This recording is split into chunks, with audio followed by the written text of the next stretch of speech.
Good morning बच्चों, कैसे हैं आप। मुझे आशा है कि आप सभी कुशल मंगल होंगे। आज मैं आपको कक्षा 6 में हिंदी में पार्ट 11 के प्रश्न उत्तर करा रही हूं, तो सभी बच्चे ध्यानपूर्वक सुनेंगे और अपनी नोटबुक पर लिखेंगे। प्रश्न नंबर 1 है, जिन लोगों के पास आंखें हैं वे सचमुच बहुत कम देखते हैं। हेलन केलर को ऐसा क्यों लगता था?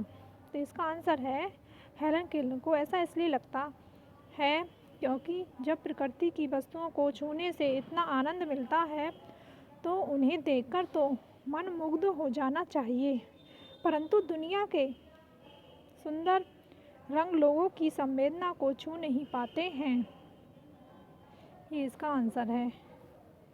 दूसरा प्रश्न है, प्रश्न नंबर 2, प्रकृति का जादू किसे कहा गया है? इसका उत्तर है, ऋतुओं का परिवर्तन, बसंत में फूलों का खिलना, कलियों की पंखुड़ियों की मखमली शहद सतह और घुमावदार बनावट, बागों में पेड़ों पर गाते पक्षी, कलवल करते बहते हुए झरने, कालीन के समान फैले हुए घास के मैदान आदि प्रकृति के जादू हैं। अगला प्रश्न है, प्रश्न नंबर 3, कुछ खास तो नहीं। हेलन केलर की मित्र ने यह जवाब किस मौके पर दिया और यह सुनकर हेलन को आश्चर्य क्यों नहीं हुआ?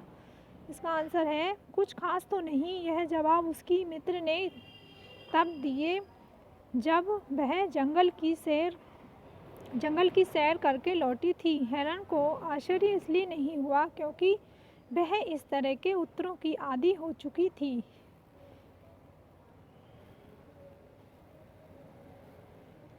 अगला प्रश्न है, प्रश्न नंबर 4, हेलन केलर प्रकृति की किन चीज़ों को छूकर और सुनकर पहचान लेती थीं? पाठ के आधार पर इसका उत्तर लिखो। इसका उत्तर है, हेलन केलर भोजपत्र की चिकनी छाल, चीड़ की खुरदरी छाल, कलियों व फूलों की पंखुड़ियों की बनावट को छूकर तथा चिड़ियों के गीतों को सुनकर पहचान लेती हैं।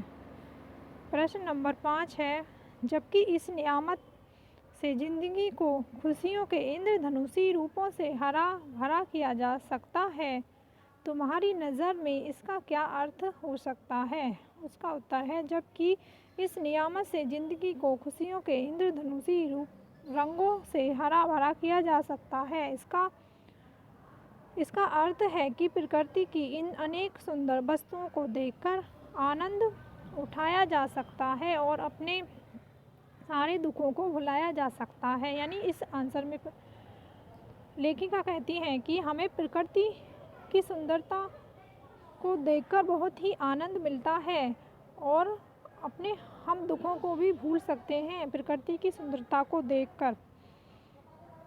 तो आज आपको यही वर्क करना है। आज के लिए इतना ही, धन्यवाद।